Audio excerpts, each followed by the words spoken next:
Good morning, On. everyone. Morning, afternoon, evening for wherever you're calling in from. Um, we can tell it's a hot topic based on the number of registrations that come in for. We run a number of these webinars, and whenever it's Microsoft, and especially when it's in with Inforcer, the numbers generally top many others or all the others. So we're really pleased to share the next hour with you to hopefully leave you with a few key changes or thoughts or areas of your MSP that you can dial in and learn from both myself and Raul over from Inforcer. So let's kick off into it. So my name's Adam Ross. I'm one of the co-founders of CloudOlive. We'll share a bit about what we do and why we're in a unique spot to be able to share Microsoft lessons with you. My background was actually working at Autotask, where I first met Raul and half the Inforcer team around the globe.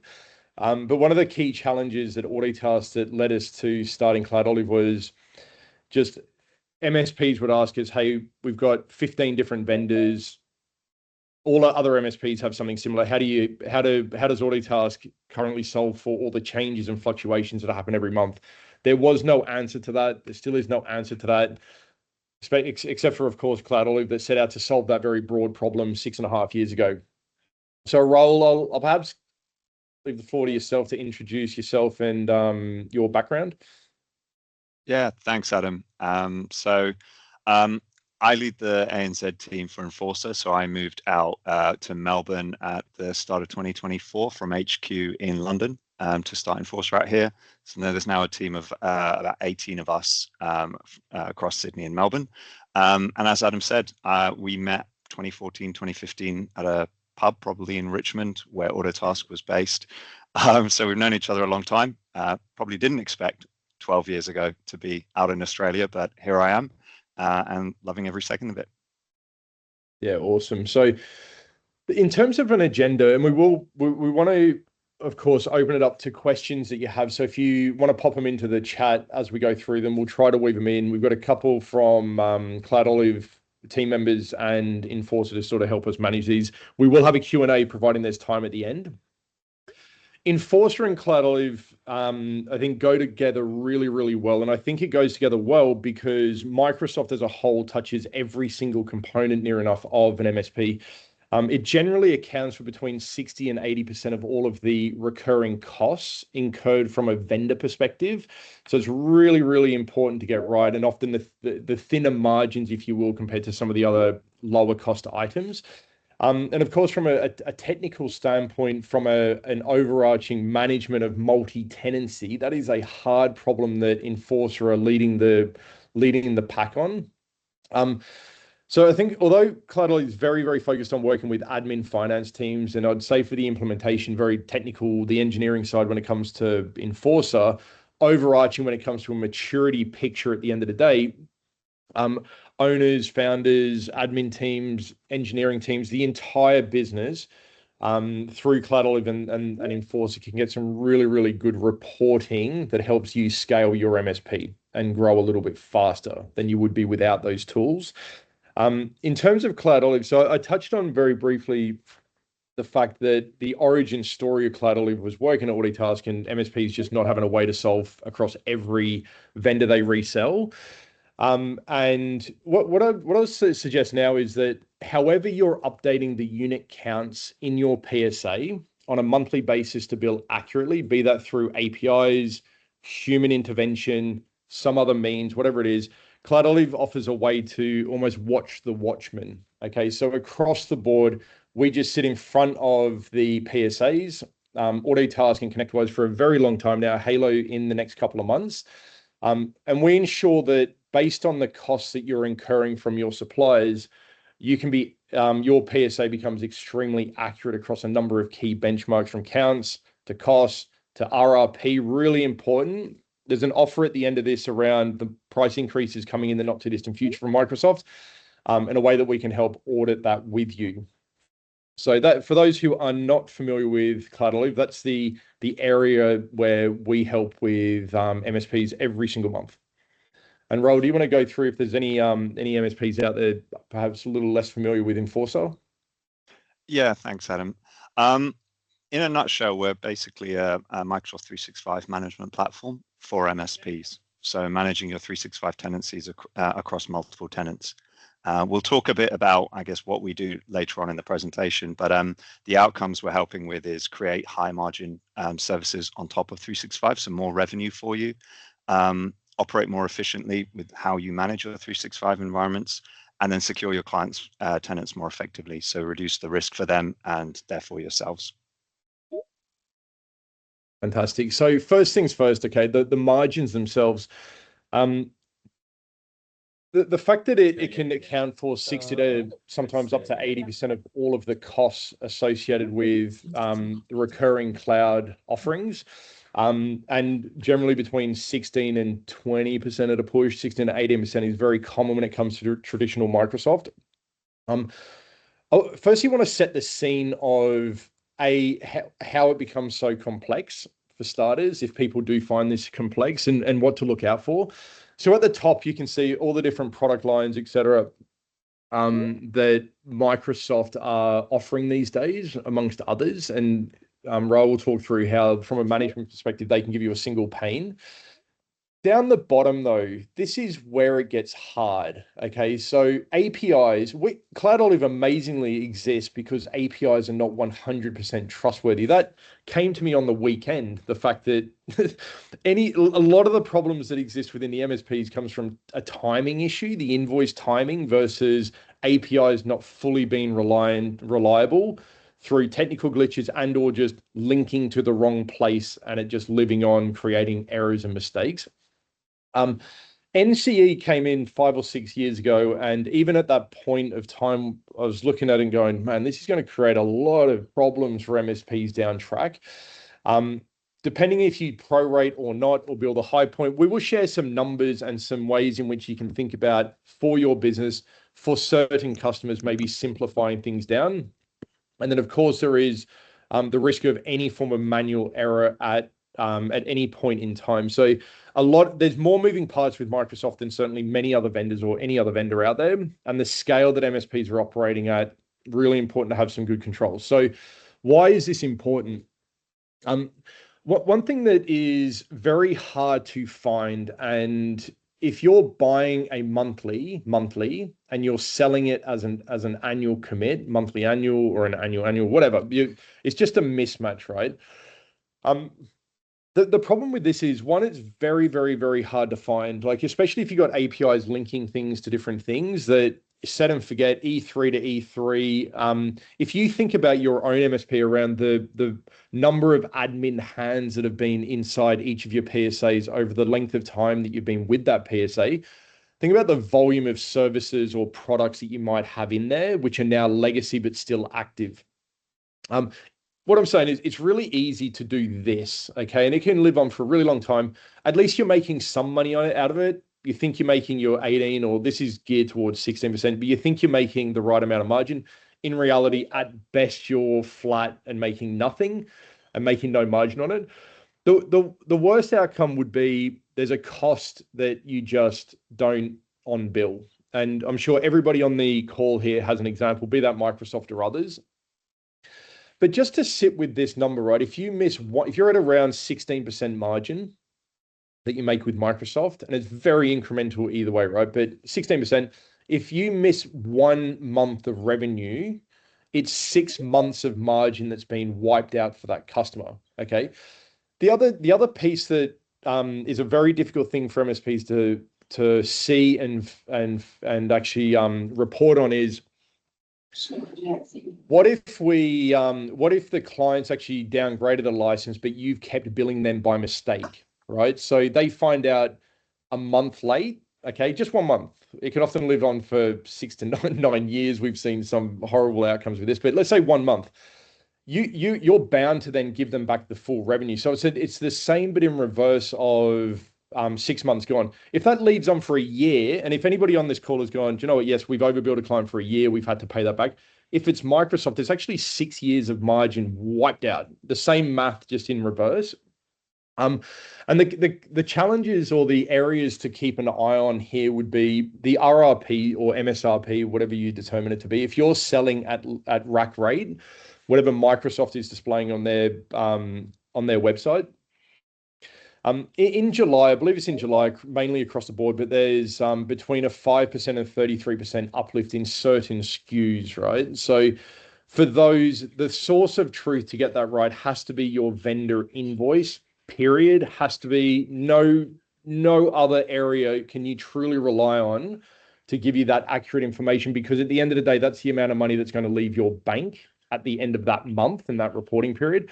So when it comes to assignment accuracy here, the invoice has to play a role. So if you're relying on APIs to come through, that the APIs, A, things can go wrong, but B, it's not the same report that will eventually be the amount of money that leaves your bank. However you're doing it today, we've been looking at this problem for 6.5 years now. The invoice can even have some mistakes, okay, but it still has to be your source of truth every single month when it comes to Microsoft, wherever you're buying from. The reverse reconciliation, so being able to see in your PSA where there are line items that are no longer active in the vendor side, in the Microsoft side.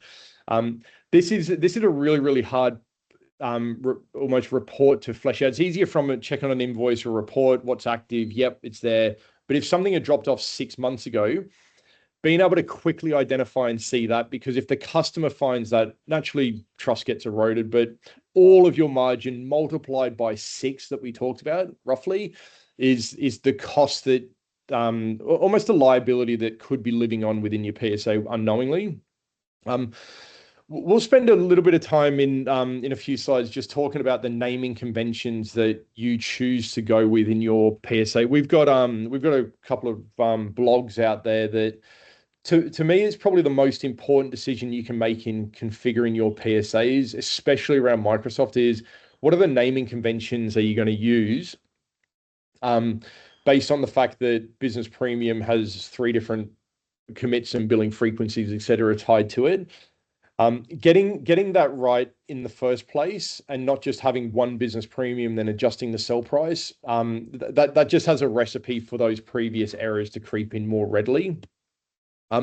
In terms of how, like the data points that you should be extracting from the invoice or however you're doing it right today, unit counts, of course. Well, the fact that it's active portal vendor active in the PSA, step 1. Seconds would be counts, like unit counts line up. Third would be the unit cost. Are we accurately tracking our costs within the PSA? Generally speaking, that's a no. So much so that we, like for all CloudOlive reporting, we don't rely on anything coming from the PSA because the unit costs are generally very hard to manage at any form of scale. And then last but not least is the RRP. As the costs are increasing from Microsoft every 6 to 9 months, whatever their timelines are, it's on the MSP to make sure from the invoice as well that the RRP is now in alignment. We've got some MSPs that don't charge RRP and they charge significantly more than that just to cover. But in our experience, between 90 and 95% of MSPs do try to sell at RRP. Those who actually achieve that is significantly less than the amount that are actually doing it. So that from a margin, and really we talked about margin protection versus margin expansion here. Inforcer, if we hand it over to yourself now, Raul, why don't you talk us through how, from a margin perspective, you've seen your MSPs do some really cool things within the Inforcer platform? Yeah, thanks, Adam. I guess I've come with 3 examples of how partners have increased the margins on their services. The classic, the first one is just consolidating the number of vendors they're using. So whenever we speak to partners or MSPs in Australia and New Zealand, it's a good level of business premium adoption, but many feel they're not getting the full value from the SKU and are using third-party solutions to fill the gaps. So I'm sure everyone on the call knows there's a ton of features in SKUs like Business Premium, and Microsoft are constantly improving the functionality they offer. So why do MSPs often feel the need to use other solutions? Most commonly, it comes down to the fact that it's not built for MSPs. So anyone that has to manage multiple tenants, if you're using a point solution, you're then having to log into each tenant individually, and then deploying and maintaining these controls consistently across dozens or hundreds of customers is the blocker. So we sit on top of Microsoft 365 to help you enable that consolidation. So Inforcer is basically making Microsoft multi-tenant. So a classic example would have been your Defender for Office for 365 or Defender for Endpoints. So moving off these third-party solutions for email security. We've had customers, I think one of them actually signed up to this webinar. They've saved about $10,000 a month moving off their third-party MDR provider using Inforcer to deploy Defender for Endpoint across their customer base. A nice one that I'm not sure many people are aware of, App Control for Business went out of public preview August, September last year, and we support that entirely. So a partner told us recently they've saved about $7,000 a month moving to App Control for Business, which is within Business Premium, from their third-party application control tool. So if you're selling outcomes rather than individual products to your customers, those cost savings, you can then essentially use those as extra margin for your services. And Raul, is it generally at the business premium level that this kicks in? Is that what you would generally recommend? I would say so. Business premium, or obviously your enterprise SKUs, but we usually see business premium is where you get things like Intune included, things like app control. So I would say so. Anything lower, and there's probably less flexibility on the type of the tooling you're getting, is more basic conditional access from there. And what percentage of MSPs do you find are going full Microsoft, as you're describing here, versus I'd imagine the adoption of that is relatively low based on how quickly a lot of these other providers are actually growing? Oh, that's a really good question. Full Microsoft, it's hard to say. I'd say business premium, Australia seems to be about 11 to 10% of the market for Microsoft on the MSP side, which is huge. I think in the US, UK, we definitely have to have earlier stage conversations to help MSPs even sell business premium. So it's been nice coming to Australia, where that journey a lot of partners have already gone through. It's now just making the use of what's in the SKU. Cool.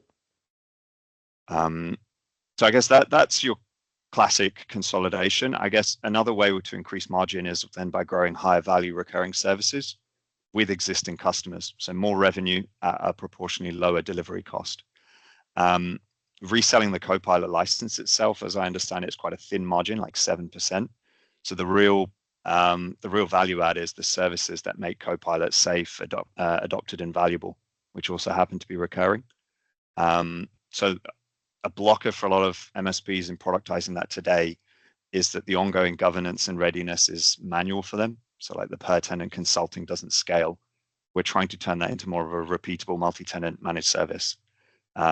You've got two ways of doing it. Your readiness and remediation is your high project revenue, and then your managed governance is your recurring per user MRR, which, to be fair, I'd say I can think of maybe 3 or 4 partners in Australia that do it. So in some ways, it's a big differentiator if you can productize that quickly. But even on the project side, we're already seeing people charge 5 to 15K for your Copilot readiness. How you would do that? When I talk about policies, this is more just an AI readiness policy, nothing to do with 365 security policies. Just help your customers have an acceptable use of AI policy. And if not, build one. If I know we've got a lot of partners on the call, have a look in our knowledge base. We've built this productization guide with all these assets that you would need to start rolling that out. So AI policy templates. Commercially, this looks like a fixed fee policy build, plus then a recurring review cycle to look at these policies. And then phase 2 would be start using, Adam, to your question again, business premium. Defender for cloud apps, which is included in business premium, allows you to use things like your shadow AI detection across customers. So it's seen it as a really nice way that MSPs are going to each customer and having really custom conversations saying, hey, you think you're not ready for AI, but actually user XYZ is already using other shadow AI for free. So why don't we look at bringing you onto Copilot, doing it in a secure way? Commercially, our partner program team say that you could do this as a per user fee on the AI visibility side. Personally, I'm seeing the shadow AI as more of a pre-sale activity. So I guess depends on what side of the fence you come into. Where you'd really start charging for it is you've established an acceptable AI policy. You've shown the customer where the gaps are, like where shadow AI is being used, and then use our baselines to start blocking these disapproved tools and sanction approved ones. Use our shadow AI blocking policies for that. Pair it with Purview and DLP for your data loss protection and sensitivity labeling. Again, that hopefully answers your question, Adam. All of this is you need business premium above. Yep.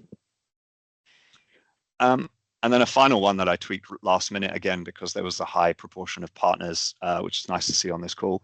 One thing we've seen, if we're on the topic of high margin, low effort services, what we've seen work really well, where you might have lots of legacy customers on old agreements, where you're moving 1 to 3 every month onto your new packages. A 365 backup and monitoring service where you align it to the outcome of, we will help you reduce your cyber insurance premiums, as an example, because you need to back up your 365 configurations. It's something you can offer from day one to your customers. And it's barely any effort to deliver this. All happens automatically as soon as you onboard the tenant into Inforcer. So it's a great way of creating some recurring revenue with some of your old ad hoc customers that aren't quite ready for your full-fledged compliance as a service. So I've mostly talked through the commercial opportunity, where there's real margin sitting inside your 365 stack. Moving away from new revenue, we can focus on the 2 other main drivers, which is increasing efficiency through automation and reducing risk. But I guess before that, Adam, what are your initial thoughts on the management side? Lots and lots. So one thing I just wanted to share as a thought exercise with everyone here, because every MSP we talk to has a date that they invoice their customers. So we've just done a common scenario here of first. Nothing here is right nor wrong. It just is what it is, right? So just one very common scenario, MSP, they bill on the 1st, they buy their Microsoft from distributor. In this case, it's got PAX 8. And they've got 30-day payment terms. Okay, so you can sort of just picture your own world here. It might not be exactly this, but you can everyone's got something like this. The ideal outcome is we have our customers pay the invoice prior to the like us having to pay for the massive whack from PAX 8 or pick your distributor. So this is just a visual, right? The tricky thing with this, right, or the reality, I shouldn't say tricky, the reality of this is you cannot wait for your PAX 8 invoice in order to guarantee that you're capturing every single cost, because as we talked about earlier, that's the source of truth. Pick your distributor, pick your vendor. That is the source of truth. It has to be. You cannot rely on APIs solely, and you cannot necessarily just rely on a point in time, because of the fact that even if something happens within the invoice, or an error from the distributor, I'm not just picking on PAX, it could be anyone, right? But I'm sure everybody on this call has seen a error from a major vendor on the invoice, which obviously won't ever be picked up via any APIs or any downloads or anything like that. We emphasize the importance of the Microsoft in particular, invoice being the source. The other option, right, another MSP. So where they actually invoice out to their customer so where they invoice out is, say on the 10th of the month. Okay, so if you bill after the invoice has arrived, it gives you the opportunity of having one reconciliation process. Okay, you might not be able to do every vendor because some drop in later than that, fine. But if you were to bill on the 10th with a 14-day payment term versus I call it a 30, the ability to close out cost and revenue within the same billing cycle, which I think is the most important thing, with the lowest effort, with the highest possible accuracy there, it must be what people are striving for. Now, we've got MSPs that bill a month in arrears, a month in advance, and every possible permutation that can live within that as well. They bill on the 27th for the month in advance based on this. So what we're saying is it's completely non-standard, but if you take a step back and work out where you sit as your MSP, and we can help you with this. We're more than happy to jump on a quick call and show you, here are the likely challenges you're going to face, or here is the risk you need to be willing to live with by billing on the first and solely relying on APIs, something along those lines, right? The other piece that not enough, I wouldn't say not enough, but not enough MSPs maybe explore this as an opportunity is, like if you purely and simply bill pro rates every single day that they change and every month, of course, with the invoice comes in, which is just a strategy that you adopt. Okay, there's naturally a lot more complexity to that. And if you were to build a high point, so what I mean by that is it goes from 10 to 12. Okay, and rather than bill, hey, on the 15th, it moved up to by 2 and you back bill that or you forward bill that, whatever, you prorate that into the PSA. And obviously all the PSAs can support that quite readily. But if you go, let's just bill for 12 for the entire month that the change actually occurred. Just to give you an idea, if for every $1,000 of margin you make now on Microsoft with full prorations that you've got going on now, if you were to move to a bill the high point, it's somewhere around 1150 margin that you would now make. So it goes from 1,000 to 1150. So not a major shift, and it is naturally dispersed across all those different customers that have moved. So it's negligible when it comes to per client impact from a cost perspective. There will be some customers that you cannot do that to. Fine, don't do that. But if there's a way to think about how can we simplify down our operations while dialing up the margin ever so slightly, it adds a little bit under roughly about 2% of extra margin on top. So if you're at 16, it goes to roughly 18. If you're at 18, it goes to closer to 20. That's the rough back of the napkin math around that as a simplification option that probably about 20 to 25% of MSPs we work with have gone, they either do it or they're like, that sort of makes sense. Let's try that. Just to simplify down everything, thinking about scale and spending admin, finance, management time in more like areas of the sort of time that you can spend with your customers, actually growing them and solving their issues. The naming conventions. So top right, these are 5 different business premium SKUs from 5 different distributors. And what do they all have in common? They're complete and utter gibberish. Like they're so hard to, like AI can probably figure this out, right? Us humans, unfortunately, cannot. Just looking at that in plain English. The other challenge with that is the top one is PAX, right? PAX 8. That could be annual, monthly, or monthly. It's the same SKU. So the reason why we expose this and just highlight this pretty much on every webinar that we run, this is the most important decision you can make in your PSA when it comes to month-end billing.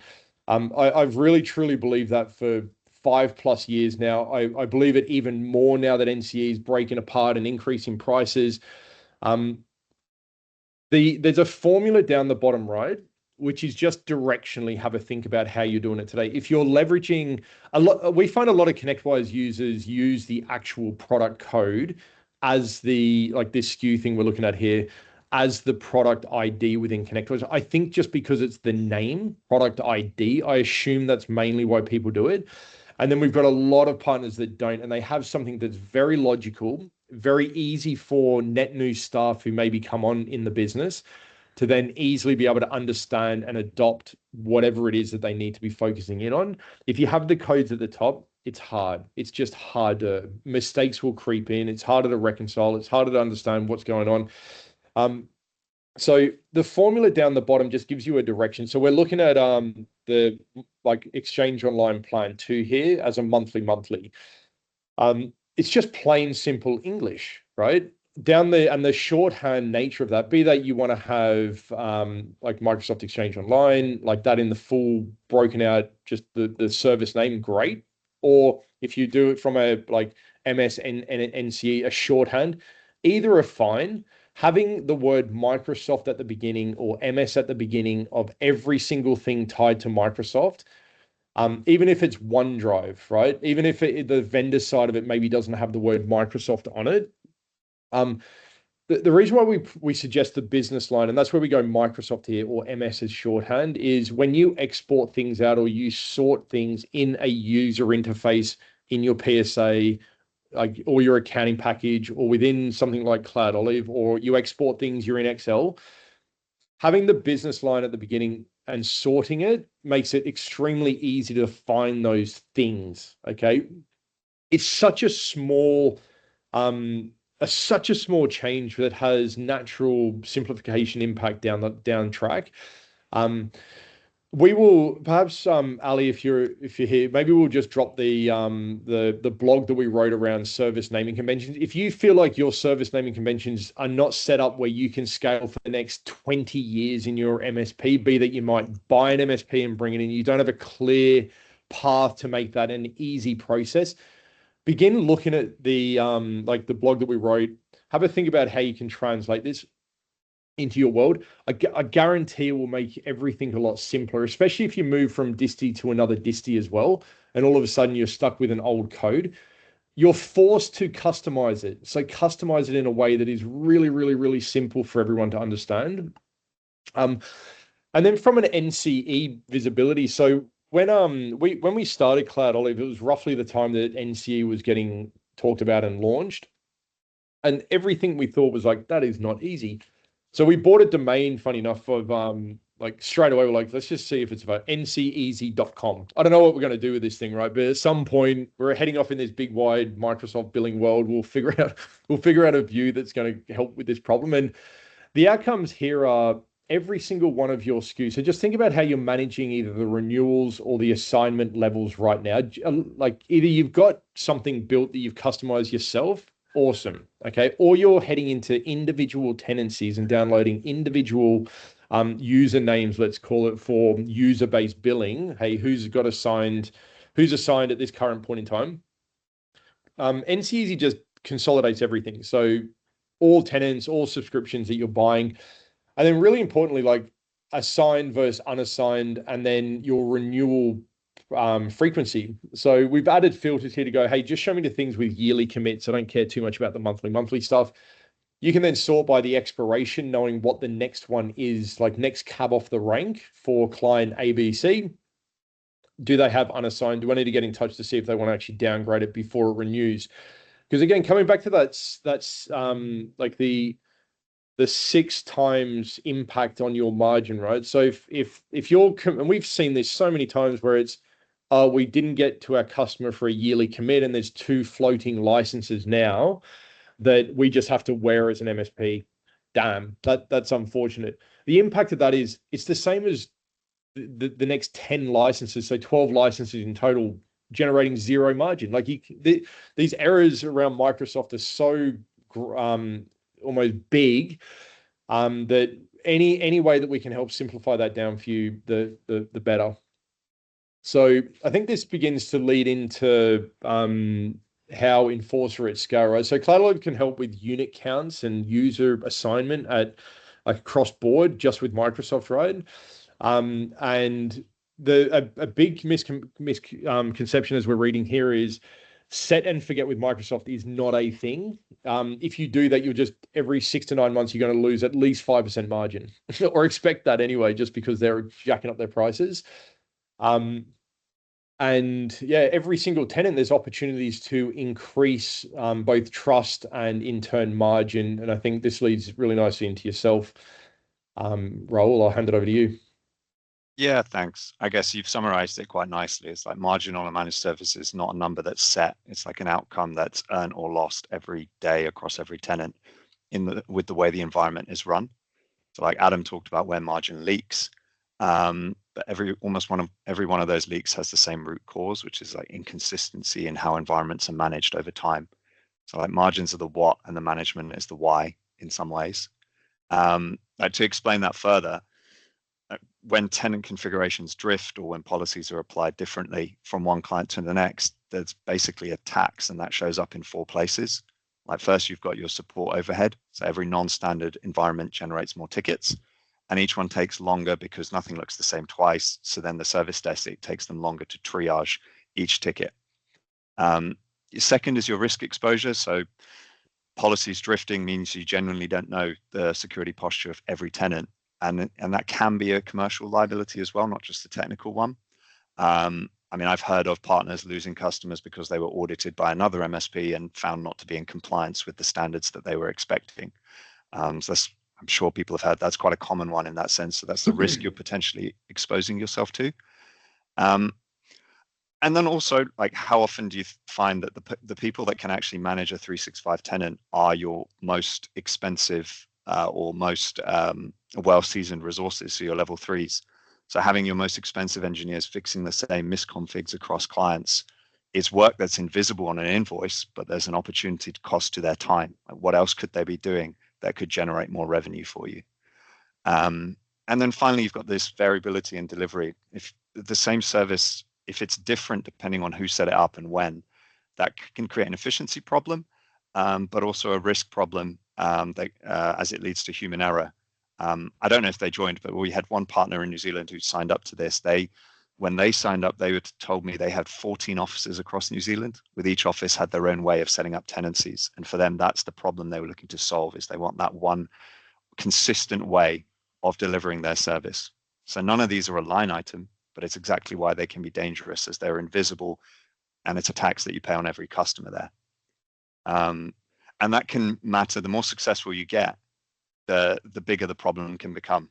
You know, one inconsistent tenant, no problem, but 50 or more, each carrying a tiny little bit of change, can start to create that structural margin problem.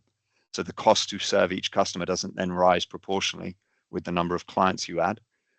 When management's inconsistent, it rises a lot faster than your client base, because every new client or every new environment adds its own variability into the mix. So you can see that with the amber line, and it's a trap that a lot of growing MSPs fall into. You win more business, revenue goes up, and margin quietly goes the other way because your model didn't scale with the sales engine. So if you're growing without that management discipline, it will impact your profitability.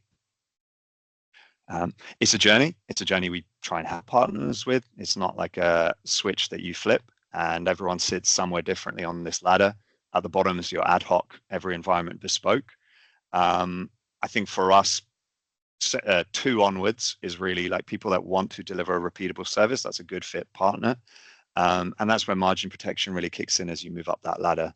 And the higher you climb, the more of Adam's visible margin that he was talking about you actually keep. So where you sit on this ladder is, I guess, a good predictability of how profitable your Microsoft practice will be, not just now, but 18 months from now. So in terms of like, what does good look like?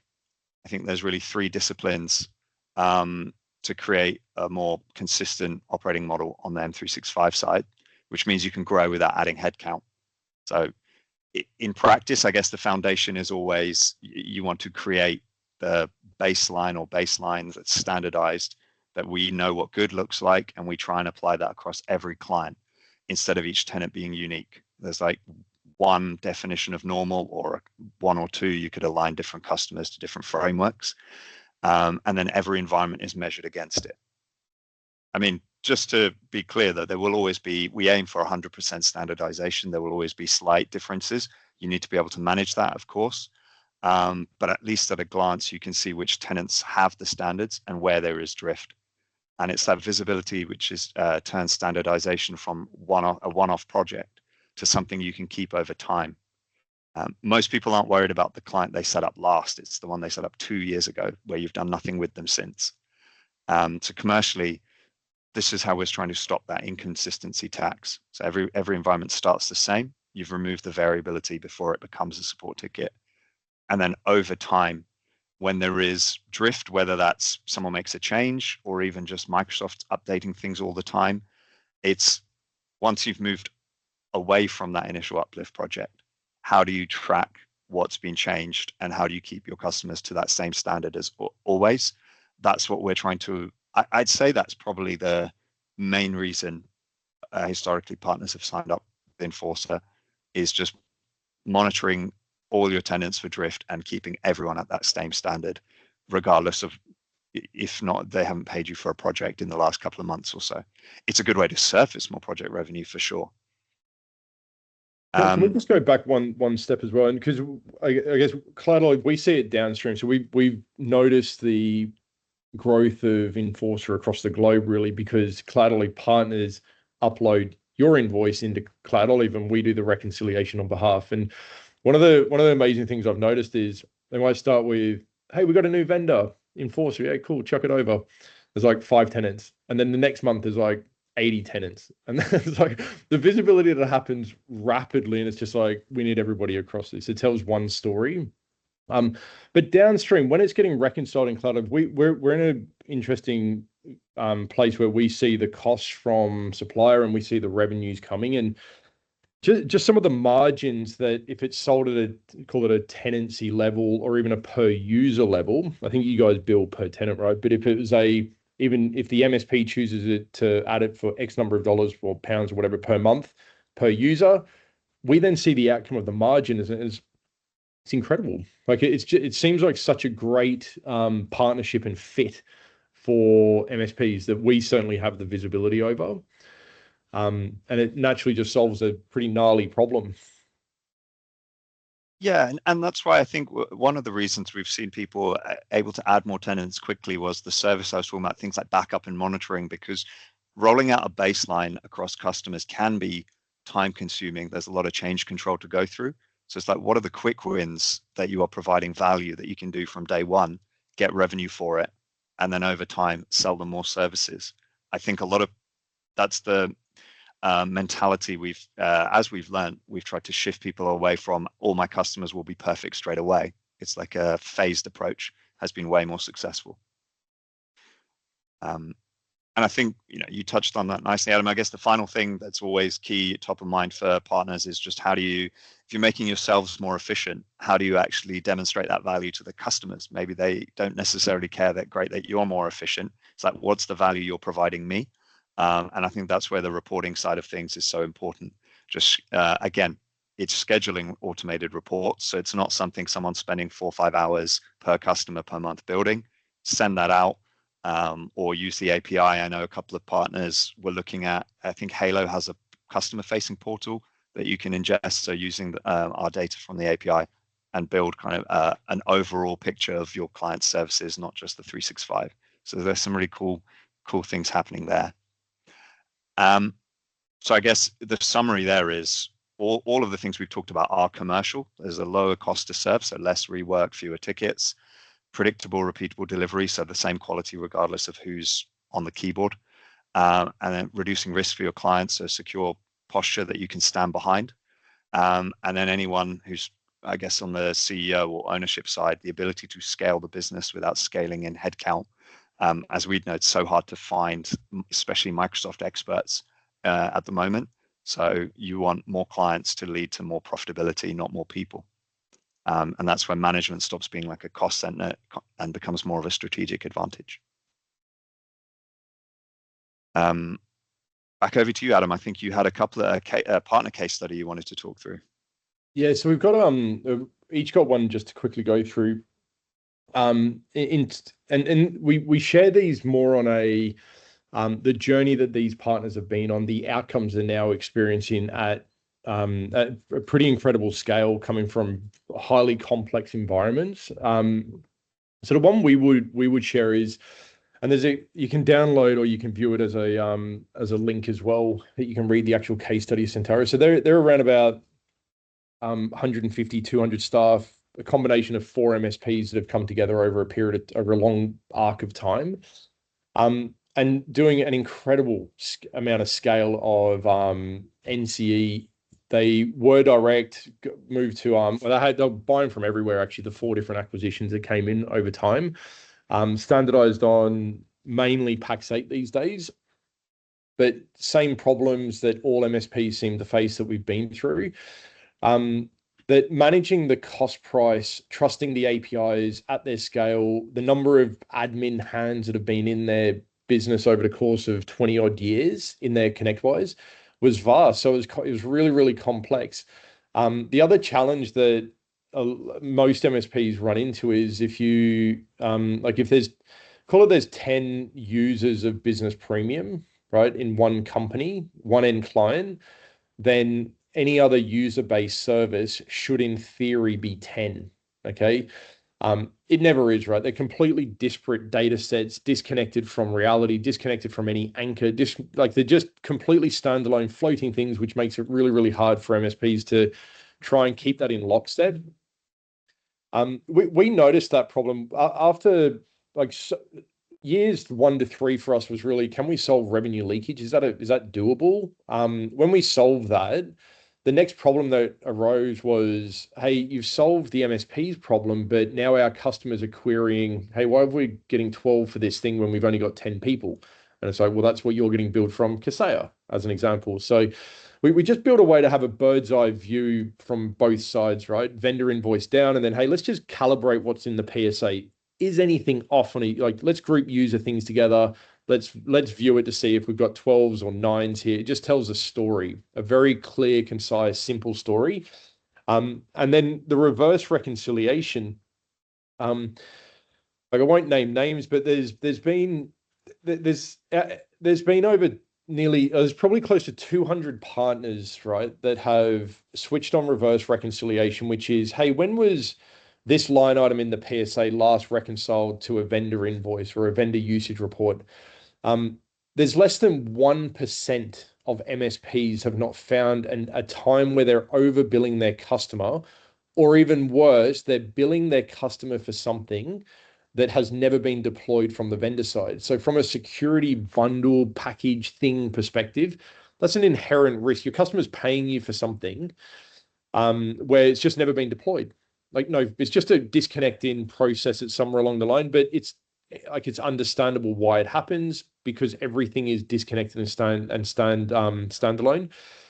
Like the combination of reconciling from an invoice and then reconciling from the PSA back to the invoice gives you a 360 lens that however you're doing it today, great. It just needs to be done at least periodically to be really confident that you're not overbilling customers. Some of those clients, out of the 99.5% of MSPs that have struggled with this, some have been overbilling a client for 9 years. There was a customer of ours who spoke at a dinner that we ran in Sydney a month or so ago. 9 years that they had been billing a long-standing client, and it was $30,000 that now the MSP goes, what do we do? And they've chosen to go back and have that conversation, but it would have lived on for another 9 years, or even worse. Imagine if the customer had found that. Not ideal, right? Like download this. It gives you a good picture. If you're struggling with Microsoft in any capacity, we do have an offer, not next slide, but the slide after, which we can talk through, which would just give you confidence around your Microsoft practice. For Australians who are closing out financial year now, probably a good time to think about this and have it nice and trued up moving into next financial year. And Raul, do you want to talk through the successes of Infinity Group, which I assume are out in the UK? Yes. Before that, actually, I just had a question for you on the case study, because obviously if you're helping, I remember this from my Autotask days, like partners, my customers, you really struggle to bill accurately. So if you're able to show, I guess, help get more or bill for things people aren't already billing, I guess my question is, how quickly can you surface that? Because that's quite a nice ROI to demonstrate against, I guess, the cost of your services. The funny thing with that is it's just looking at your ConnectWise or Autotask data that's already there. So from a builder user group and then build a device-based group, generally they're the two, or it could be build a server group or a site group, and then you just effectively link all of those services together in CloudOlive, push a refresh button. I guess in a small number of minutes that a story begins to get told of your PSA, the construct and the setup near instantly, right? It takes a couple of minutes just to pick your services and then go assign the primary to it. Business Premium is my anchor in that relationship between these 15 things or 6 things or whatever. Show me yourself. So it's generally within a bit, like we generally do it on a demonstration once someone's synced across their PSA. Hey, tell us what's user based. But we'll set it up, or we'll go in and sort a big customer and go, that's 10, that's 10, that's 10. I assume they're user based. Let's just add them in a group and we'll demo it, right? But it tells a story. Oftentimes, that grouping logic will often highlight non-major vendors, so peripheral services, the antiviruses of the world, the non-Microsoft and the non-RMMs, other peripheral things that aren't offboarded very well. That's the general expectation, I guess. Every MSP story that feature actually tells is a little bit different, but I'd say really, really, really, really quick, because we've already got the data coming from the PSA and we're just creating relationships between them. Yeah, nice. I think we find the same in terms of just offering a trial where people can see that live data is really powerful.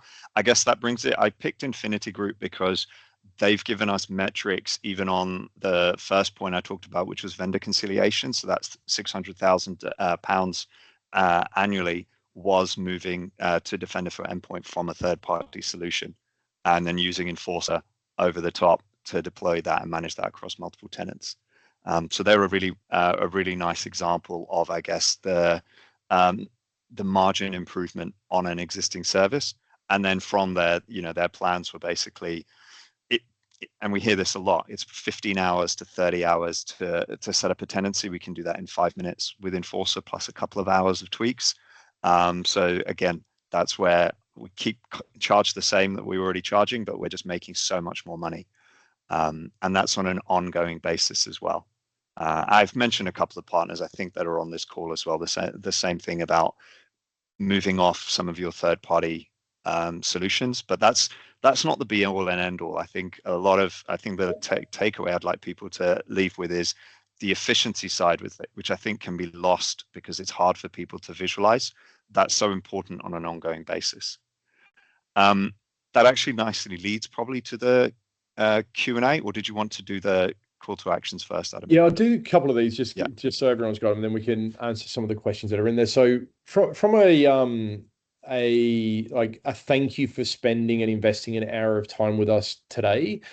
Something which we believe will be on everybody's mind over the next couple of weeks is the Microsoft price increases that are coming, right? So if you are having that conversation in your business, get in touch with us here at CloudOlive, and we will just offer a very succinct and simple way where you can just do a true up.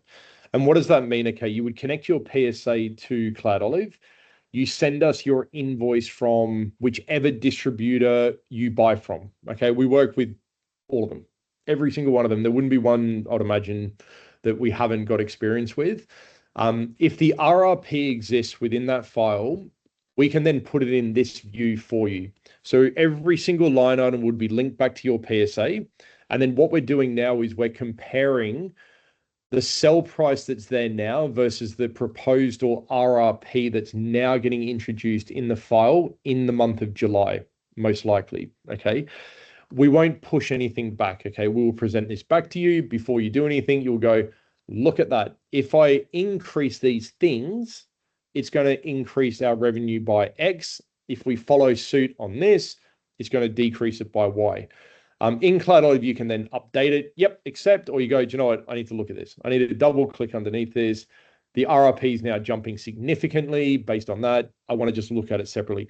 We will elevate this information. You decide how you want to act on it. Okay, so for any partner, like anyone who's working with us, of course, let's do this. You've obviously already got this capability. We can jump on a call and make sure you've got it all ready and you're all confident of what needs to happen. If you're not a partner of CloudOlive, throughout the month of July, we will do this with you across Microsoft, and you'll just have utter confidence that all the key metrics are lined up. Very simply, okay? Good to see Able Manufacturing still going strong. Yeah. So why that's funny is that's an Autotask name that's been there for like 20 plus years. That's what everybody used to demo when we were in at AT.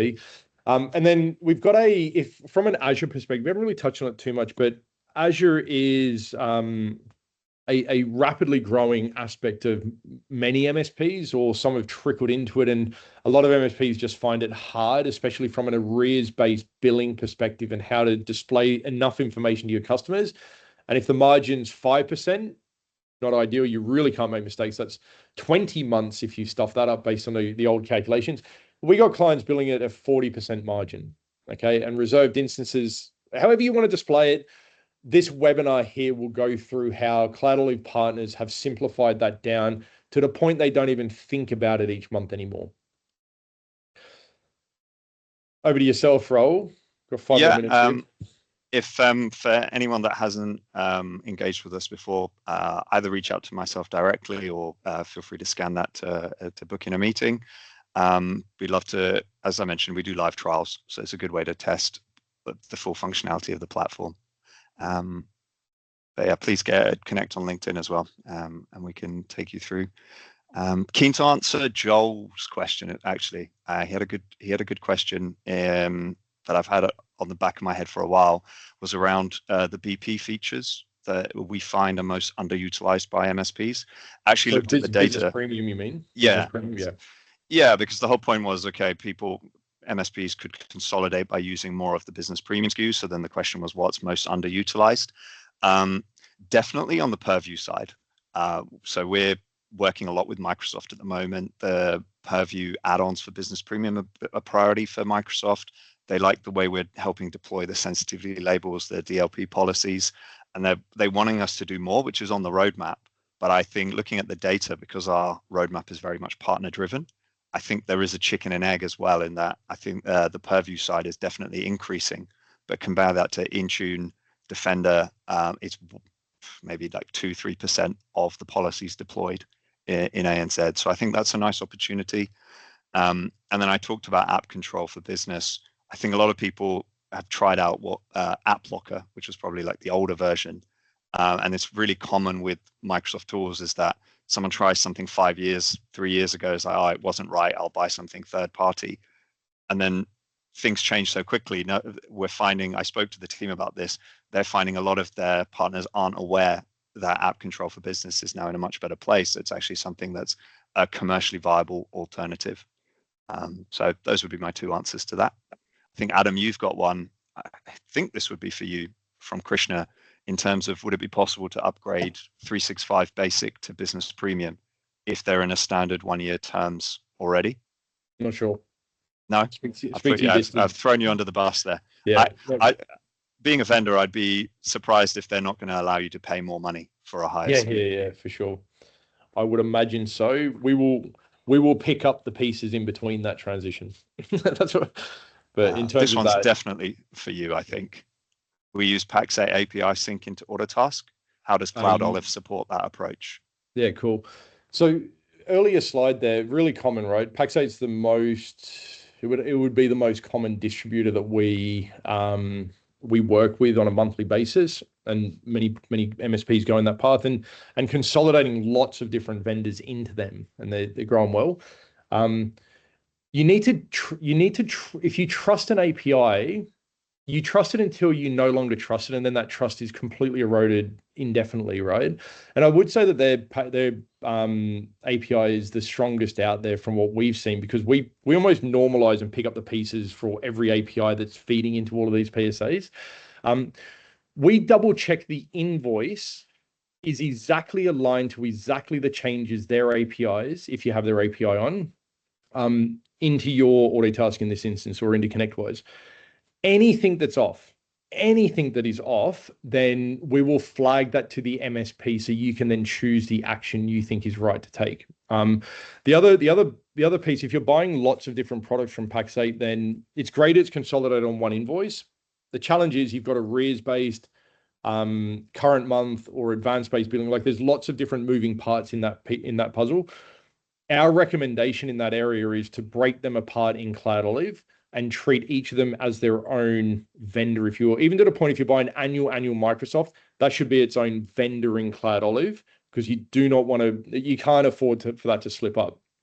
So long story short, even the Pax8 API, depending on the product you're using, has a different workflow.